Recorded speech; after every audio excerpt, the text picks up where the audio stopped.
Interesting. Okay, so that's not going to happen. Okay, well, gosh. Oh, wait, I have money. I can just buy resources. Okay.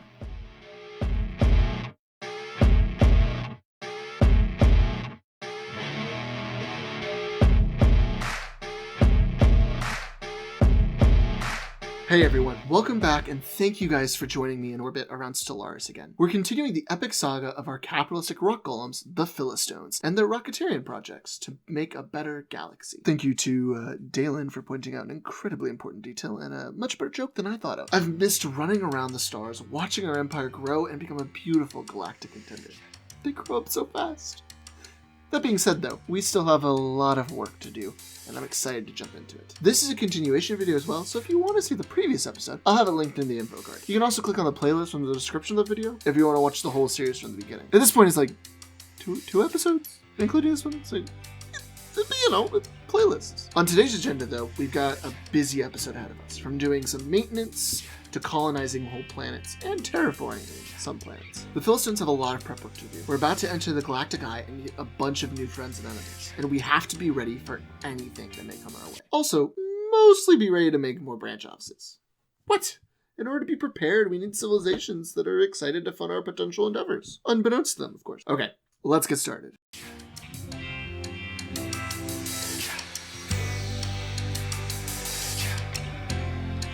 The first bit of maintenance that needs to be addressed is our sheer lack of fleet power. We need enough combat power in order to defeat the mining drones and the Shalala system. One, so we can completely own the systems between our choke points, but two, because this is where the last checkpoint of the buyable quest is. And if we want to have Gaia worlds, we have to have more fleet power. And if we want more fleet power, we need more corvettes.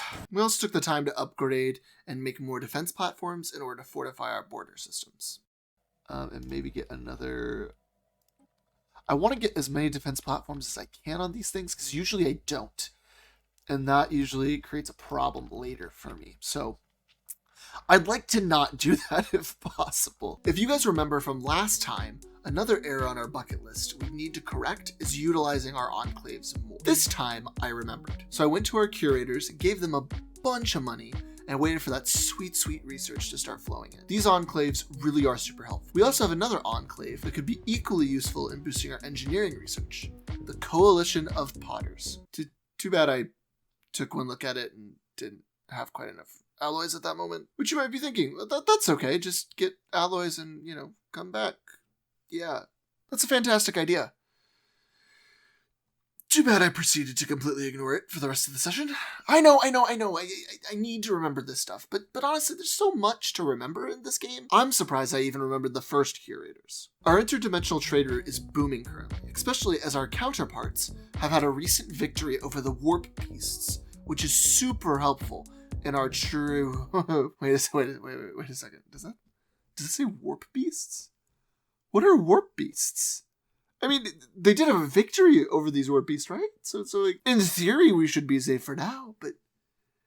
Man, I'm kind of worried, though, because if we can trade through the dimensional portal, I feel like that means the warp beasts can just, come through as well? Right? Am I crazy? While our descendants worry about the impending warp beast calamity, we in the present got to address an easier and much more enjoyable race. We met the Goldgan Foundation. They're xenophile militarist spiritualists? So basically, we really only meshed with one of their ethics, and then one of their ethics is our exact opposite. Which should be fine, right? Yeah, this is fine. Oh, okay, yeah, this is fine. Ignoring that mess, I was reminded by the handy-dandy outliner that I had a ruined orbital ring. I was even more excited when I realized how cheap it was to start repairing it.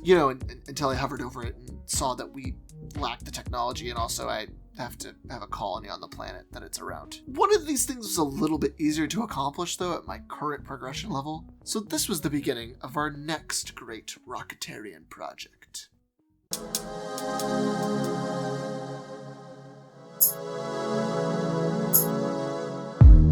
Our next mission was to get more habitable worlds to add to our empire.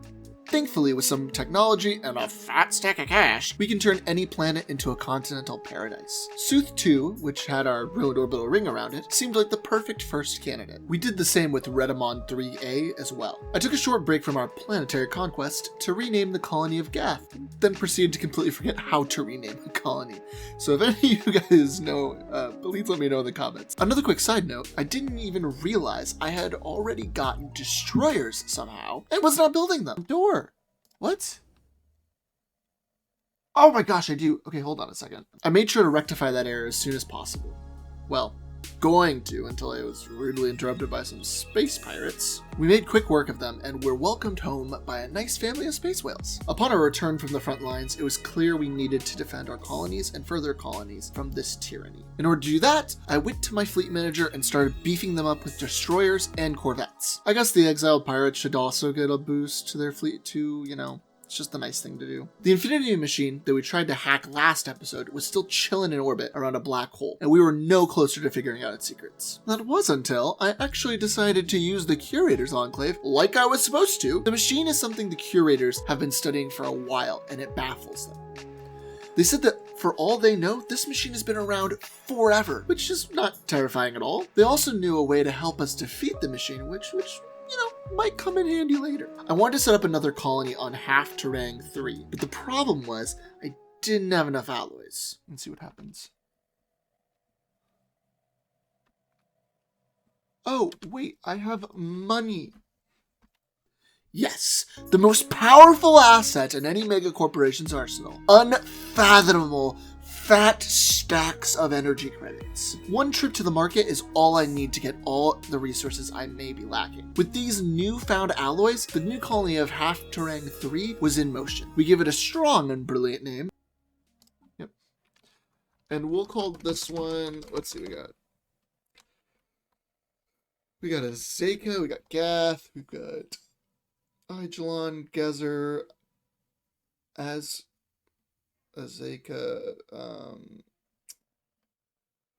I don't know, Laquiche Stone, like limestone, but Laquiche. That's right, Laquiche Stone.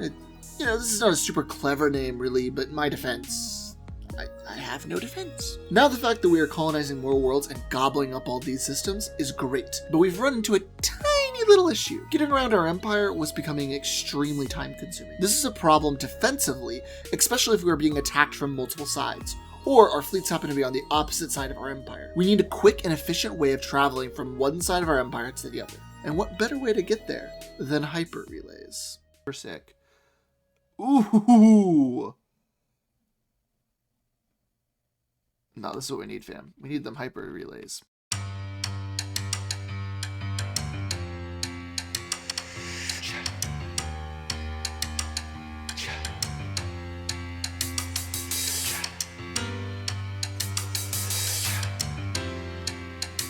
As we continued taking star systems and scouting out new branch office locations, we got a communication from the Rothak Berserkers. They are a new empire and their ethics are xenophobe and spiritualist. These guys are quite literally our exact opposites. We will have to keep an eye on them. But also, there are a couple of empires in between us, so we'll leave that to the future Philistonians. With a new empire to deal with, we also hit an unfortunate setback. A situation happened between one of our ambassadors and the Gudgan Foundation, which put Fel Tyrix out of commission while he returned to Philistonia for retraining. It's not the end of the world, but slightly annoying. Ooh, another quick sidebar as we got some rockin' new tech.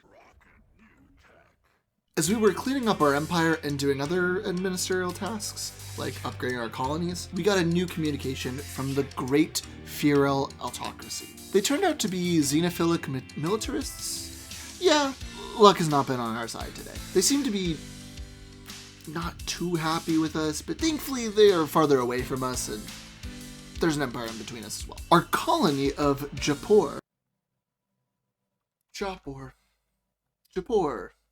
Like Joppa, but or it was funny in my head.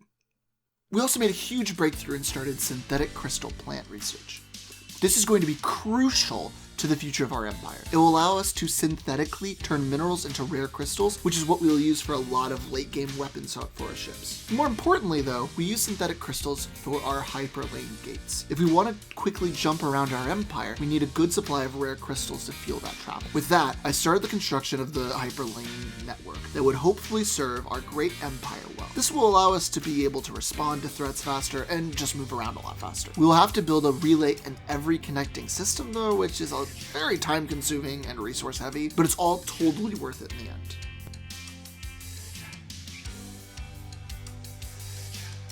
The moment was upon us. We had been preparing our empire to take its place in the galactic arena, and here it finally was. The birth of the galactic community sparks the beginning of the bigger playthrough of this game. It's a space where we could propose policies and build alliances with more species. What fantastic prospects await the galactic community? Who else will we discover to push forward the great Rocketarian project? Well, I guess we'll just have to wait and see when we orbit around Stellaris next time.